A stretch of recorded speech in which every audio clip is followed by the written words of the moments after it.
Hey guys, we will be solving question number 2. Let's see what the question states. 1 gram of carbonate, that is M2CO3, on treatment with excess of HCl produces 0.01186 moles of CO2, and we have to calculate the molar mass of M2CO3 in grams per mole.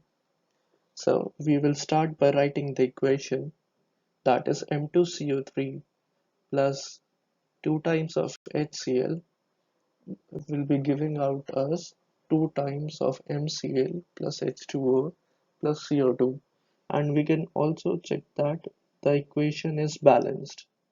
Now we have to equate the molar masses, and we can simply say that N of M2CO3 is equal to N of CO2, which means that 1 upon M of M2CO3 is equal to 0.01186. Now